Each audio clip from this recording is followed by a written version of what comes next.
Daisy Thomas. Daisy. Yes. We always look forward to seeing you, mate. Oh, I'm up and about too. It's good. It's good to be out of the house. I'm in here. It's Monday. Let's rip into it. You would have worked tirelessly. You're not as up and about as me. Look at that. Oh, geez, you really just bring the mood back. tirelessly over the weekend, Daisy. I had a somewhat quieter weekend than when I sat here last Monday and spoke to you. Weekend, I had a very busy weekend, pumped out the 4 games, obviously, with the fixture changes and whatnot. Unbelievable. So I only did the 2 yesterday. I filled in for Ross the boss. He had a little bit of a COVID scare go through his household where I think they may have been an exposure side or something like that, as so often happens. So Ross the boss was out, so that meant I got to fill in on the Sunday rub for 2 hours of a pre-game and then got to see the Bulldogs and the Bombers, which ended up being an absolute cracking contest. I'm hearing that people are using COVID tests as a way to get out of work. It's genius. Have you heard this? I haven't, but it makes sense. I've had to get a COVID test, guys. I'm not going to make it. I can't do anything till the result comes I've been back. cancelling plans with Natasha like that, but she lives with me, so she That's hard. doesn't really get it. Yeah. She knows you're lying. Yeah, she knows I'm talking to her. Toby Greene. Oh, boy. 2 weeks. Where do we start? 2 weeks, Daisy. It's Well- the world gone mad. Well, the world has gone mad. The MRO officer, Michael Christian, he's gone mad. And He's been in that role for a long time. He has been in that role for a long time, and it seems that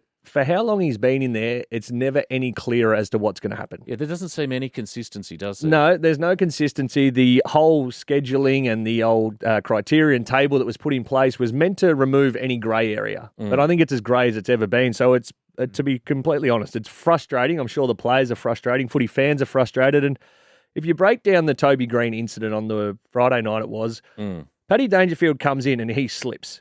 So that then means he's lowered, so the contact would have been to his chest area. And if you watch enough footy over the weekend, you see players, as they're about to be made contact with, they do that motion, put the forearm out. That's your bumper bar. That's to protect yourself. You get separation, and then you can dish off a handball. So the issue is not that Toby raised the elbow at all. It's just that it came in contact with Dangerfield's throat as he slipped. So, therefore, if you slip, you're obviously going to be lower down. So, Paddy Dangerfield, all things equal, is about 4 or 5 centimetres taller than Toby Greene as well. So, he slipped. Then he's also on an angle as he's come in. So, the contact, when you're making the decision, you pick the ball up, you're looking at someone coming at you. You don't expect them to be on a 45-degree angle when you make contact with them. Is raising the arm going to become something that you're not allowed to do anymore? It probably will be, because we've already seen an incident this year, Bailey Fritsch on Tom Power from North Melbourne. It's a very similar one. It was, but he only got a week, didn't he? Well, it was careless conduct, high conduct, but medium impact. So Toby's been done for careless conduct, high contact, high impact. So that's where there's a little bit of a discrepancy there. But is it reputation as well? That's not COVID safe. No, that wasn't into the elbow either. That's just in the air. Lauren doesn't understand COVID. Can somebody get me a mask? In fact, she doesn't believe COVID's real. No, that's fair enough. We're trying to talk her through COVID. That's all right. She won't have a vaccination either, but that's a separate thing. I don't have a microphone. You got I'm a voice. joking.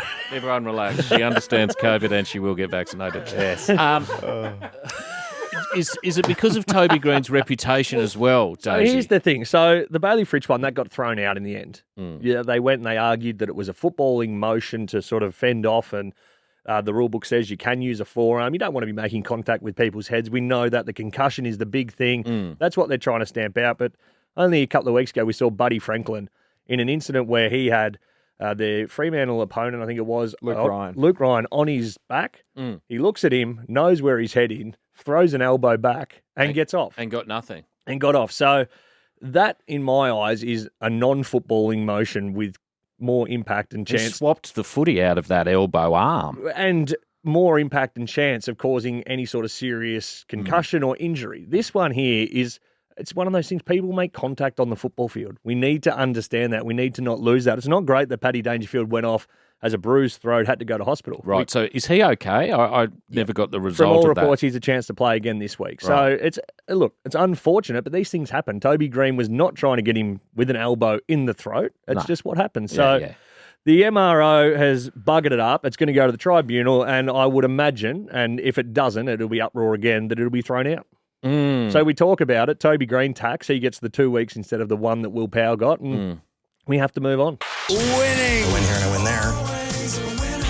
Daisy Thomas with us this morning. Daisy's winners. I am here and I'm doing the winners. I'm going to give one of the winners over the weekend. Big 2-metre Peter from the formerly Gold Coast Suns. Amazing he couldn't get a game up there. Went to the Bombers. Kicked 7 goals yesterday. Did he really? 7 goals. 7 I straight. totally missed that. And I a knew that lot they of were them from kicking beyond the beautifully. paint. Just big, long, strong bombs. Unbelievable. Big, man. I took a hanger on him once, actually. That's Did you? Side note. How was it up there? Well, it was the rings of Saturn are beautiful that time of year. So well done to him because he's turned around in form. And again, it's probably more of a clip to the Gold Coast Suns for not getting the best out of him. But the Bombers, whatever they're doing, they're going along really, really well. And they can move on to my second winner because that game yesterday, it was an upset victory against the Western Bulldogs. Did you tip her? No, absolutely not. I buggered up the tips this week. I was the Oracle before this week, and I went the easy kill of Geelong on Friday night, and oh boy, did they let me down. Yeah, didn't they? They let everyone That down. little turd Jordan Clark, he went the banana from 15 metres out, and when they got to put him back within 3 points. That little turd. Yeah, that's all right. I'll bring it up with you.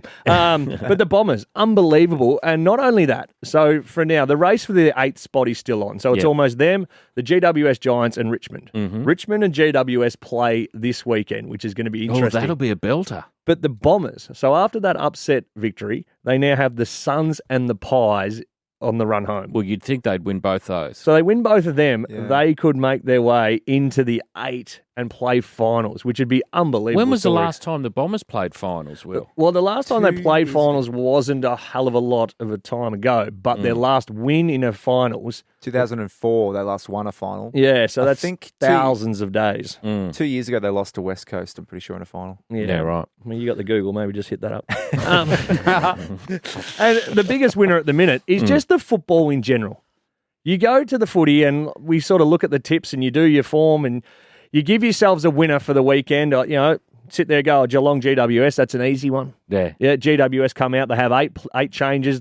Josh Kelly, their best player arguably, goes out before the game.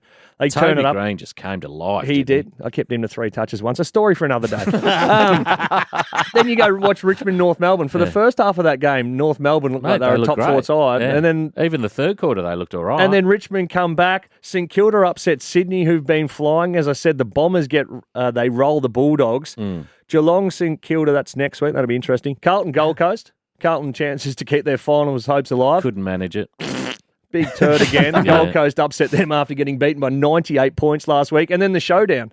Port Adelaide had beaten Adelaide the last 3 times by an average margin of 60 points. Right. And There was Adelaide have pulled their finger out of their date. I wonder if that's sort of a rallying around Tex and the situation that's going on at the club at the moment. Well, it might have been. We've sort of seen that the week before with Hawthorn, with all the controversy down there with Clarkson and Mitchell that galvanised them. They beat the Brisbane Lions. But then again, they come out against Collingwood and they absolutely gave them a touch-up. And now Clarko is the informed coach of the competition and he doesn't have a side to coach. I wonder how Tex will bounce back from all of this. It's 3 weeks to the end of this year and then 3 weeks at the start of next year.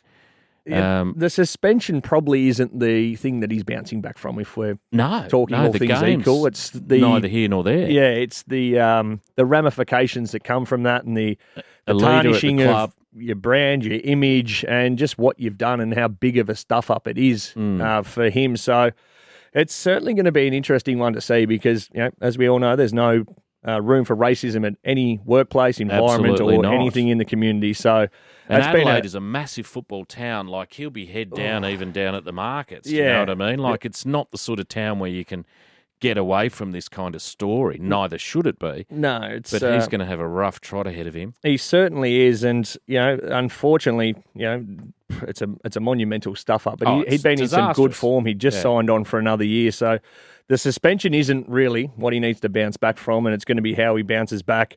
And the example he can set going forward, because he still is a leader of that football club. Like it or loathe what he said, it's completely inexcusable Yeah, what's it's happened. inexcusable, and He's there's still no explaining He's it. still a leader at his football club and in his community there. So he needs to be better, and he needs to now move heaven and earth to try and earn the respect and trust back of not only that football club, but his teammates and, of course, the Indigenous community all around Australia. So what was the situation? Well said, Daisy, and I agree with you 100%. What was the situation? Is he trying to fire up a group of blokes at three-quarter time? My understanding of the situation, this is sort of the speculation, the dribs and drabs that have come through, was that one of his teammates was playing in the sandful, was getting tagged by an opponent. He went out and then gave some really poor advice.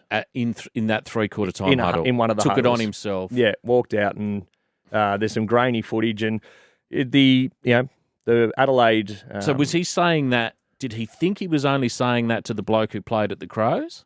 Irrelevant, really. Shouldn't have been saying No, I know. whatever I'm just in- wondering, was it an address or was it an aside? Not that either are better. Yeah, I don't know. I don't know the exact details. I'm just talking in Jeez, what he's we've let sort of himself heard. down badly. He certainly has. That's a monumental bugger up. It really is, and he's carrying the can, and rightfully so. Mate, we'll see you next week. Have a lovely week. I look forward to it. Enjoy the footy. Oh, how good. Footy. The Marty Sheargold Show. Triple M.